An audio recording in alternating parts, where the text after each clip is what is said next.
हरि ओम। आज से हम लोग श्रीमद् भगवद गीता का अध्ययन करने जा रहे हैं। श्रीमद् भगवद गीता महाभारत के भीष्म पर्व से ली गई है। श्रीमद् भगवद गीता भगवान के द्वारा गाई गई एक बहुत ही उपयोगी ग्रंथ है, जो हम सबके विविध प्रश्नों को हल करने वाली है। और हम सब भी कहीं ना कहीं देखा जाए तो अर्जुन ही है, जिनके जीवन में अनेक प्रश्न हैं और उन प्रश्नों का समाधान गीता के माध्यम से ही हो सकता है। इसी भावना के साथ आइए गीता का अध्ययन करते हैं। इसमें हम लोग गीता का श्लोक भी देखेंगे, साथ में जो अर्थ है उसको भी समझते चलेंगे और कुछ अन्य भाव भी इसमें हम लोग देखेंगे। तो श्रीमद् भगवद गीता का सबसे पहले अर्थ क्या होता है? तो श्रीमता भगवता गीता याशा श्रीमद् भगवद गीता। चलिए, प्रारंभ करने से पूर्व मंगलाचरण करना चाहिए, इसलिए मंगलाचरण करते हैं। श्री परमात्मने नमः। नारायणं नमस्कृत्य नरं चैव नरोत्तमं देवीं सरस्वतीं व्यासं ततो जयमुदीरयेत्। सबसे पहले हम लोग भगवान नारायण को प्रणाम करते हैं, नर नारायण को और माँ सरस्वती को प्रणाम करते हैं, फिर इस ग्रंथ का पाठ करते हैं। देखिए, श्रीमद् भगवद गीता भगवान के द्वारा अर्जुन को युद्ध क्षेत्र में सुनाई गई। प्रश्न उठता है कि अर्जुन तो भगवान के साथ इतने वर्षों तक रहे, तो फिर भगवान ने अर्जुन को गीता क्यों नहीं सुनाई? बल्कि अर्जुन के तो सखा थे और बड़ा ही घनिष्ठ संबंध था दोनों में। तो फिर भगवान तो इतने वर्षों तक रहे, भगवान ने गीता क्यों नहीं सुनाई अर्जुन को? आज युद्ध में ही सुनाने की आवश्यकता क्यों पड़ी? तो इसका उत्तर है कि भगवान से अर्जुन ने प्रश्न किया ही नहीं। भगवान से अर्जुन ने मोह का प्रश्न किया ही तब जब युद्ध क्षेत्र में युद्ध प्रारंभ होने वाला है। और भगवान ने फिर ऐसा उपदेश दिया कि वही अर्जुन अंत में क्या कहता है? नष्टो मोह स्मृतिर्लब्धा। भगवान प्रभु, मेरा मोह नष्ट हो गया। इससे हम सबको एक सीख लेनी चाहिए कि हम सीखेंगे तभी जब पूछेंगे। प्रश्न करना इस बात का संकेत होता है कि समाधान में हम कितने स्तर पे समाधान चाहते हैं कि नहीं चाहते हैं। इसलिए भगवान से जब प्रश्न किया गया तब भगवान ने इस संबंध में अर्जुन को उत्तर दिया। अच्छा, अर्जुन और भगवान के मध्य यह संवाद तो है ही, साथ में एक व्यक्ति ने इस संवाद को और सुना। उसका नाम है संजय। शायद संजय ने अगर इस संवाद को न सुना होता, न देखा होता, क्योंकि उनको तो दिव्य दृष्टि प्राप्त थी, तो यह संवाद हम सब तक भी न पहुंच पाता। चलिए, तो श्रीमद् भागवत गीता का प्रारंभ करते हैं। श्रीमद् भगवद गीता में कुल 18 अध्याय हैं। प्रथम अध्याय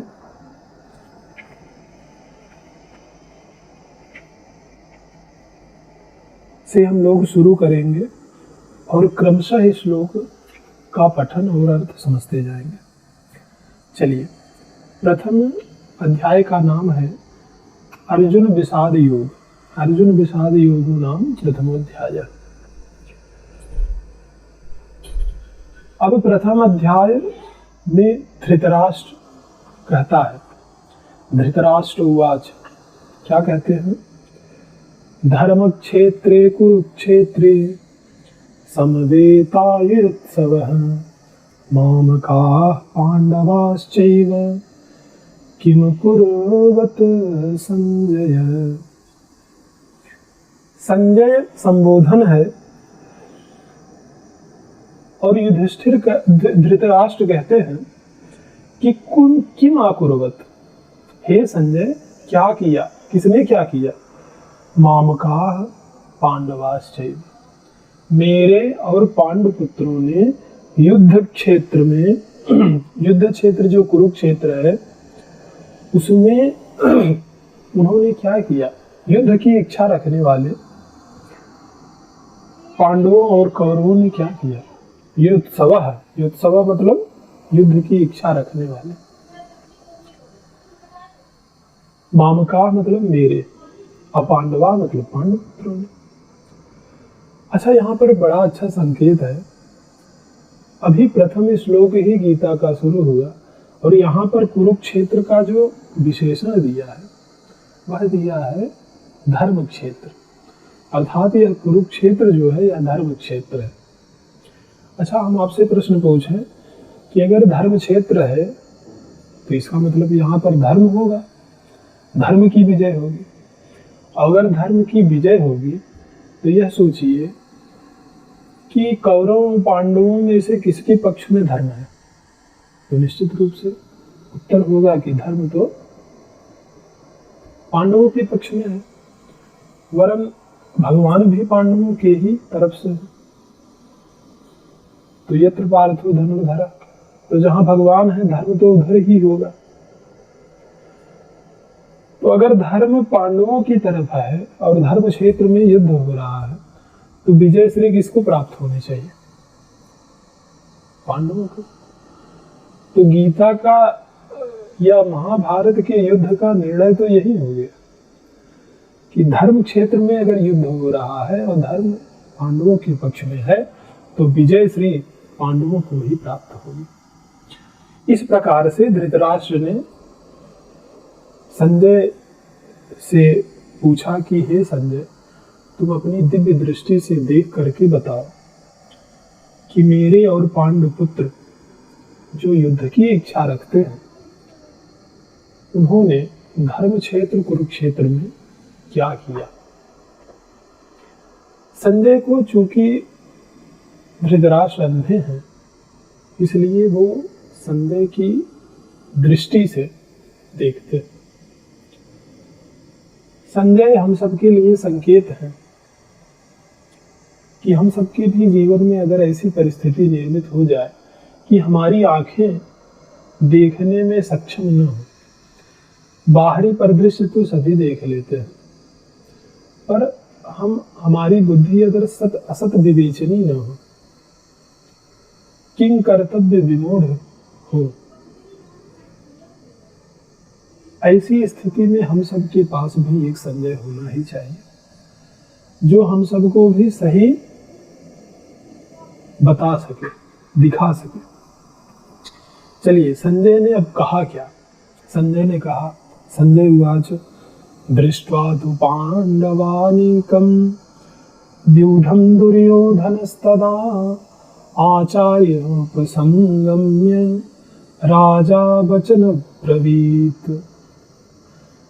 अब जब धृतराष्ट्र ने संजय से प्रश्न किया तो सबसे पहला शब्द जो है इस श्लोक का वो है दृष्ट्वा। संजय ने देखा। संजय पहले बोले नहीं, पहले देखा। इसका आशय है कि हम सबको भी प्रश्न किया जाए तो सबसे पहले देखना चाहिए कि है क्या, और देखने के बाद फिर उत्तर देना चाहिए। क्या संजय कह रहे हैं, संजय देख करके बता रहे हैं, क्या बता रहे हैं कि जो दुर्योधन है उन्होंने पांडवों के द्वारा निर्मित अनीकम, अनीकम मतलब सेना को जो सजाई गई है उसको देख करके आचार्य उपसंगम में मतलब समीप जाकर अपने आचार्य के समीप जाकर के राजा दुर्योधन ने ऐसा कहा, वचनम ब्रवीत, बोले, वचन बोले। अब आचार्य कौन है? आचार्य हैं द्रोणाचार्य जी। द्रोणाचार्य जी आचार्य हैं, इसलिए दुर्योधन गए द्रोणाचार्य के पास। अच्छा, आचार्य के ही पास क्यों गए? क्योंकि व्यवस्था है कि जिस कार्य को प्रारंभ किया जाए, किसी भी कार्य को, तो सबसे पहले गुरु से उस बारे में पूछना चाहिए, उनसे आज्ञा लेनी चाहिए। तो आचार्य द्रोणाचार्य के पास जाकर के क्या कहते हैं? पश्चैतां पांडुपुत्राणाम आचार्य महती चमू व्यूढ़ां द्रुपद पुत्रेण तव शिष्येण धीमता। अरे आचार्य जी, पश्चैतां, देखिए क्या, पांडुपुत्राणाम महतीम चमू, इन पांडुपुत्र के विशाल, महतीम मतलब बड़ी, विशाल, चमूम सेना को, इस विशाल सेना को देखिए। व्यूढ़ाम जो रची गई है, हाँ, द्रुपद पुत्रेण, द्रुपद पुत्र के द्वारा जो रची गई है। द्रुपद पुत्र कौन है? दृष्टकेतु। द्रुपद पुत्र दृष्टकेतु के द्वारा रची गई इस विशाल सेना को व्यवस्थित की गई है। और तव शिष्य धीमता, महाराज ये आपके ही शिष्य हैं, और धीमता बुद्धिमान शिष्य। तो दुर्योधन किसे बुद्धिमान कह रहा है? दुर्योधन द्रुपद पुत्र को, कि ये कितना बुद्धिमान है। क्यों बुद्धिमान कह रहा? क्योंकि उन्होंने सेना इतनी अच्छी सुसज्जित की है कि उसको देख करके दुर्योधन कहता है, ये देखो बड़ी बुद्धिमानी से इन्होंने सेना सजाई है। इसलिए गुरुजी आप बताइए, देख रहे हैं इस सेना को, जो आपका ही शिष्य है। अच्छा, इसके बाद क्या कहता है? इसके बाद दुर्योधन ने बड़े बड़े योद्धाओं के, सूरवीरों को गिनाया है पांडवों के। कौन कौन सूरवीर हैं? तो कहता है, अत्र सूरा महेश्वासा भीमार्जुन समायुधे युधानो विराटश्च द्रुपदश्च महारथः दृष्टकेतुश्चेकितानः काशीराजश्च वीर्यवान् पुरजित कुन्तिभोजश्च शैव्यश्च नरपुंगव युधामन्युश्च विक्रांत उत्तमौजाश्च वीर्यवान् सौभद्रो द्रौपदीयाश्च सर्वे एव महारथाः। ये सब महारथी हैं। कौन कौन महारथी हैं? यहाँ पर विशाल धनुष वाले महारथी हैं। कौन कौन? बोले भीम और अर्जुन के समान महारथी हैं। भीम अर्जुन समायुधि। अच्छा, इसको भीम और अर्जुन से बड़ा कष्ट रहता है। ये अपना कंपटीटर भीम और अर्जुन को ही समझता है दुर्योधन। भीम को इसलिए क्योंकि भीम से तो कई बार इसने युद्ध किया है, तो भीम को के बल पराक्रम को जानता है। भीम ने कई बार इसको युद्ध में पछाड़ दिया। और अर्जुन को इसलिए यह अपना मुख्य प्रतिद्वंदी समझता है क्योंकि अर्जुन विभिन्न अस्त्र शस्त्रों में पारंगत है। और दुर्योधन जानता है कि यह अर्जुन द्रोणाचार्य के सबसे प्रिय शिष्यों में से है, जिसको इन्होंने सारी विद्याएं सिखा रखी है। उनमें उन सब में बहुत निपुण है। इसलिए ये जब भी तुलना होती है तो भीम अर्जुन से इसे बड़ा भय है।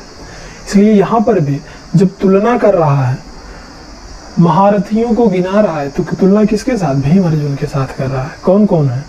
द्रुपद है, हाँ, चेकितान है, काशीराज हैं जो वीर्यवान हैं, और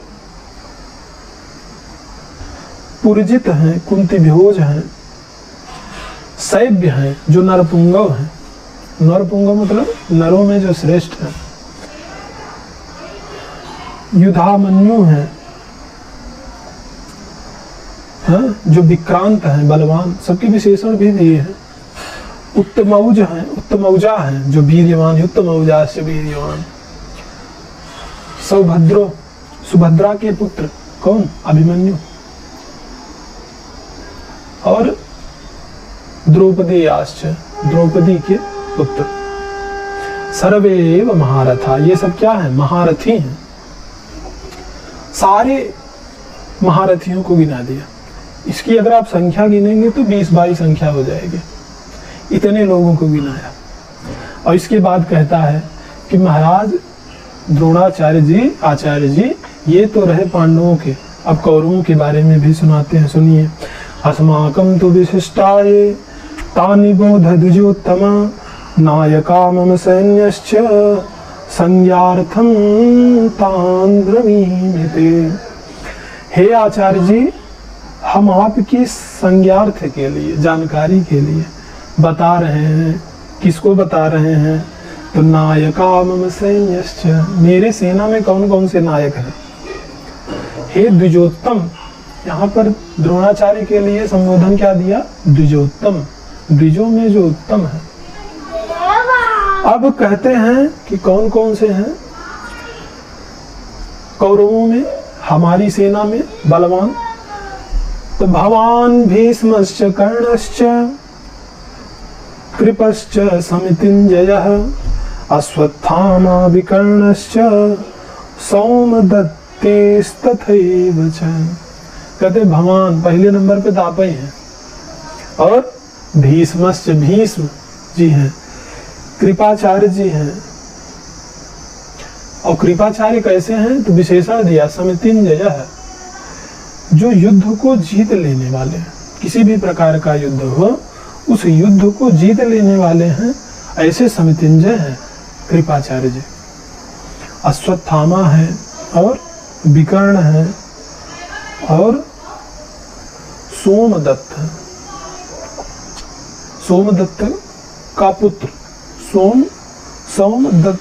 सोमदत्तिस तथैव च, इनका पुत्र जो भूरिश्रवा है। अब देखिए इतने नाम गिनाया, इसके बाद क्या कहता है? उधर इसने 18-22 नाम गिनाए पांडवों की सेना के, और अपने के इधर बस 4-6 गिना के फिर कहता है सूरवीर तो बहुत है, पर अन्ये च बहवः शूरा मदर्थे त्यक्त जीविता। यहाँ पर बहुत सारे सूरवीर तो हैं, बहवः शूरा, जो मेरे लिए मर जी सकते हैं, जीने मरने की इच्छा रखते हैं। मदर्थे, मेरे लिए, त्यक्त जीविता है ले, और वे विशारद हैं विभिन्न शास्त्रों के। नाना शस्त्र प्रहरणाः सर्वे युद्ध विशारदा, ये विभिन्न प्रकार के शस्त्रों को चलाने में पारंगत हैं और बड़े निपुण हैं। अच्छा भैया, इसके बाद क्या कहता है? अपर्याप्तं तदस्माकं बलं भीष्माभिरक्षितं पर्याप्तं त्विदमेतेषां बलं भीष्माभिरक्षितं। कहते हैं देखिए हमारी सेना की रखवाली आपके जिम्मे, हम आपके जिम्मे नहीं, भीष्म जी के जिम्मे है। कौरवों की सेना भीष्माभिरक्षितम और पांडवों की सेना भीमाभिरक्षितम। और कहता है देखो गुरुजी घबराइए मत। क्यों न घबराएं? क्योंकि हम अपर्याप्तम हैं और वो पर्याप्तम है। देखिए अपर्याप्त के 2 अर्थ होते हैं। पहला होता है कि पर्याप्त से कम, उसको भी बोलते हैं पर्याप्त, और दूसरा अर्थ होता है पर्याप्त से ज्यादा। तो पर्याप्त से अधिक हो तो भी अपर्याप्त है, और पर्याप्त से कम हो तब भी अपर्याप्त है। तो दुर्योधन कहता है कि मेरी सेना अपर्याप्त है, मतलब लड़ने से भी अधिक है, और उनकी सेना तो लड़ने भर की ही है, पर्याप्त है। अब इसके बाद कहता है अयनेषु च सर्वेषु यथा भागम व्यवस्थिताः भीष्ममेवाभिरक्षन्तु भवतः सर्व एव हि। तो हमारी सेना की सुरक्षा जो है, जो भीष्माभिरक्षितम है सेना हमारी, उसमें भीष्म जी सबसे प्रमुख हैं। इसलिए हम सबको सभी मोर्चों पर अयनेषु च सर्वेषु, अपनी जगह पर स्थित रहते हुए हम सबको भीष्म की रक्षा करनी चाहिए। कैसे करनी चाहिए? तो बोले हर प्रकार से, भवन्तः सर्व एव हि, सर्वे सब प्रकार से हम सबको भीष्म की ही रक्षा करनी है, सुरक्षा करनी। क्योंकि हम लोग भीष्माभिरक्षितम है। इसके बाद कहता है तस्य संजन हर्ष यन हर्षः कुरु वृद्धः पितामह सिंहनादं विनद्योच्चैः शंखं दधमौ प्रतापमान। अब युद्ध शुरू होने जा रहा है, युद्ध शुरू होने जा रहा है और कौरवों की सेना से ही युद्ध का प्रारंभ हुआ है। यह संकेत है, व्यास जी महाराज लिख रहे हैं कि कौरवों की सेना से ही इस युद्ध का प्रारंभ हुआ।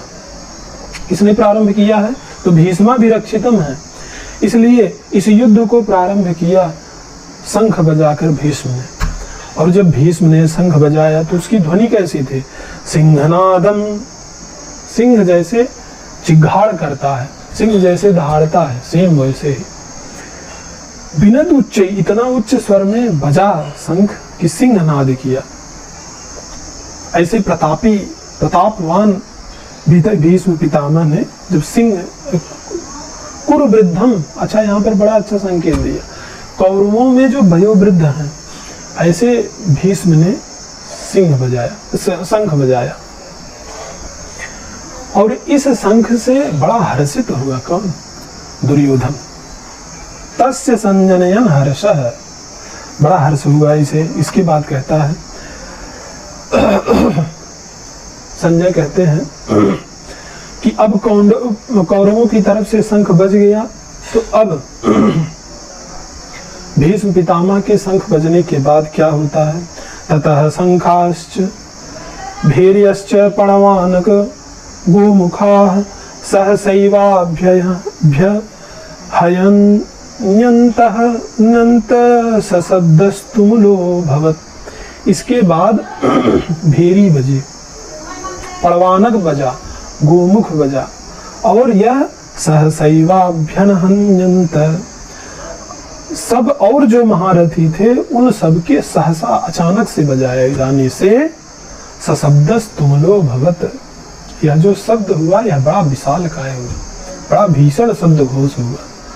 क्योंकि शंख बजी, भेरी बजी, पड़वानक बजा, गोमुख बजा और सब लोग एक साथ में बजा रहे हैं, इससे सशब्दस्तुमुलो भवत्, बड़ा विशाल भयानक शब्द हुआ। अब कौरवों की तरफ से ये सब होने के बाद अब पांडवों की तरफ से हैं, पांडवों की तरफ से शुरू हुआ। कौन बजाए सबसे पहले? ततः श्वेतैर्हरैर्युक्ते महती स्यन्दने स्थितौ माधवः पाण्डवाश्चैव दिव्यो शंखो प्रदध्मतुः। इसके बाद ततः श्वेत हरेर युक्ते, श्वेत घोड़े से युक्त महती स्यन्दने स्थित, जो रथ है उस पर स्थित माधव और पांडवाश्चैव, जो अर्जुन है, उन दोनों ने दिव्यो शंखो प्रदध्मतुः, अलौकिक दिव्य शंख बजाया। पहले भगवान ने युद्ध नहीं प्रारंभ किया, पहले कौरवों में भीष्म ने, और भगवान ने उसके बाद युद्ध शंख बजाया। अब सबके शंखों के नाम हैं, क्या क्या नाम है तो देखिएगा। पांचजन्यम ऋषिकेशो देवदत्तम धनंजयः पौंड्रम दधमो महाशंखम भीमकर्मा विकोदरः। ऋषिकेश भगवान ने पांचजन्य शंख बजाया, और जो धनंजय हैं, धनंजय अर्थात अर्जुन ने देवदत्त नामक शंख का बजाया। इसके बाद बताते हैं पौंड्रम दधमो महाशंखम भीमकर्मा विकोदरः।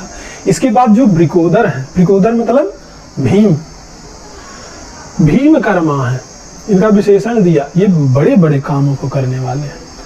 इन्होंने भी शंख बजाया। दधमो, कौन सा शंख बजाया? तो कहते हैं महाशंखम, इनका शंख जो है वो महाशंख है। अच्छा, शंख का नाम है पौंड्रम, और शंख कैसा है? तो महाशंखम, बड़ा विशाल शंख है। सबका शंख शंख है और भीम का शंख महाशंख है। भीष्म पितामह ने बजाया तो क्या लिखते हैं? शंखम दधमो प्रतापवान, भगवान ने बजाया तो क्या लिखते हैं, दिव्यम शंखम प्रदग्मतुः। लेकिन जब भीम ने शंख बजाया तब महाशंखम, विशाल शंख को बजाया, क्योंकि इनकी ये भीम कर्मा है, बड़े कामों को करने वाले। और इनकी शंख का नाम है पौंड्रम। इसके बाद देखिए, अनंत विजयम राजा कुंती पुत्रो युधिष्ठिरः नकुल सहदेवश्च सुघोष मणिपुष्पकः। इसके बाद अनंत विजयम राजा, यह विशेषण है युधिष्ठिर के लिए कि अनंत, जिनकी विजय ही अनंत है, अनंत विजयम। पर यह विशेषण ही नहीं अपितु इनके शंख का नाम भी है। अनंत विजय नामक शंख जो है वह युधिष्ठिर ने बजाया। और नकुल और सहदेव ने सुघोष और मणिक पुष्प नामक शंख को बजाया। अब इसके बाद क्रमशः सब ने अलग अलग शंख बजाए हैं। सबका नाम है काश्चश्च परमेश्वासः शिखंडी च महारथः दृष्टद्युम्नो विराटश्च सात्यकीश्चापराजितः द्रुपदो द्रौपदीयाश्च सर्वशः पृथ्वी पते सौभद्रश्च महाबाहु शंखदग्नो पृथक पृथक। इन सब ने क्रमशः अलग अलग शंख बजाए, जिसमें शिखंडी हैं, दृष्टद्युम्न हैं, सात्यक हैं, द्रुपद हैं, द्रौपदेय हैं, सौभद्र हैं। इन सब ने क्रमशः अलग अलग प्रकार से, इन सब पांडवों ने एक साथ जब शंख बजाया, अर्जुन, भगवान कृष्ण, पांडव, नकुल सहदेव और फिर शिखंडी, दृष्टद्युम्न, द्रुपद, हाँ, सात्यकी, सौभद्र, सबने जब एक साथ शंख बजाया तो सोचिए ध्वनि कैसी हुई। तो ध्वनि के बारे में बताते, सघोषो धातराष्ट्राणाम हृदयानि विदारयत् नभश्च पृथ्वीं चैव तुमुलो व्यनुनादयन्। यह सघोषो, इसका जो घोष हुआ वह धातराष्ट्राणाम, धृतराष्ट्र का जो पुत्र है उसके हृदयान व्यदारयत्, उसके हृदय को विदीर्ण करने वाला था। और इस घोष से नभ ही नहीं, पृथ्वी, पूरा नभ और पृथ्वी सब गुंजायमान हो गया। इस प्रकार से भगवान के द्वारा बड़ी अद्भुत शंख पांडवों के साथ बजाई गई। कौरवों की तरफ से भीष्म ने बजाया और अब युद्ध प्रारंभ हो चुका है।